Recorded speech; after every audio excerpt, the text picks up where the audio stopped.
അസ്സലാമു അലൈക്കും വറഹ്മത്തുള്ളാഹി വബറകാതുഹു. ബിസ്മില്ലാഹിർ റഹ്മാനിർ റഹീം. പ്രിയപ്പെട്ടവരെ, നമുക്കെല്ലാവർക്കും ഒരുപാട് ആഗ്രഹാഭിലാഷങ്ങളും ആവശ്യങ്ങളുമുണ്ട്. രോഗങ്ങളും പ്രയാസങ്ങളും നമുക്കുണ്ട്. നീറി ഉരുകിക്കൊണ്ടിരിക്കുന്ന, പുറത്തു പറയാൻ പറ്റാത്ത ഒരുപാട് പ്രശ്നങ്ങൾ നമുക്കുണ്ട്.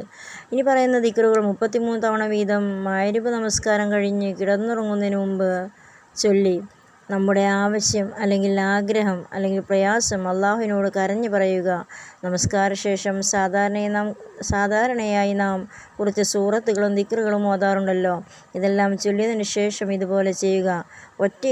ഒറ്റയിരിപ്പിൽ ഇരുന്നു കൊണ്ട് 33 തവണ ഇത് ചൊല്ലുക. ഒന്നാമതായി അസ്തഗ്ഫിറുല്ലാഹൽ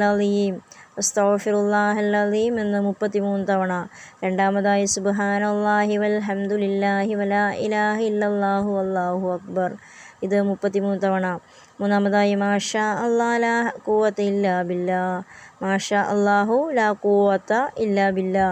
നാലാമതായി അല്ലാഹുമ്മ സ്വല്ലി അലാ സയ്യിദിനാ മുഹമ്മദിൻ വഅലാ ആലിഹി വസ്വഹ്ബിഹി വസല്ലിം. അഞ്ചാമതായി ലാ ഇലാഹ ഇല്ലല്ലാഹുൽ മലിക്കുൽ ഹഖുൽ മുബീൻ.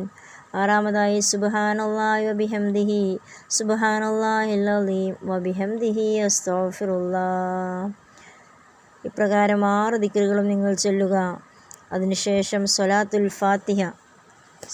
ഫാത്തിഹയുടെ പ്രാധാന്യം, അതിൻ്റെ പുണ്യം നിങ്ങൾക്ക് എല്ലാവർക്കും അറിയുന്നതാണല്ലോ. ഇത്രയും ദിക്റുകൾ നിങ്ങൾ ചൊല്ലിയതിനു ശേഷം സ്വലാത്തുൽ ഫാത്തിഹയും നിങ്ങൾ ഓതുക. സ്വലാത്തുൽ ഫാത്തിഹ എല്ലാവർക്കും അറിയാമല്ലോ അല്ലേ? അല്ലാഹുമ്മ സ്വല്ലി അലാ സയ്യിദിനാ മുഹമ്മദിൽ ഫാത്തിഹിൽ മാ ഉഗ്ലിഖ വൽ ഖാതിമി ലിമാ സബഖ നാസിറുൽ ഹഖ്ഖി ബിൽ ഹഖ്ഖി വൽ ഹാദി ഇലാ സിറാത്തിക്കൽ മുസ്തഖീം സ്വല്ലല്ലാഹു അലൈഹി വഅലാ ആലിഹി വസ്വഹ്ബിഹി ഹഖ്ഖ ഖദ്രിഹി വമിഖ്ദാരിഹിൽ അളീം. ഇതാണ് സ്വലാത്തുൽ ഫാത്തിഹ. ഇതും കൂടി ചൊല്ലുക.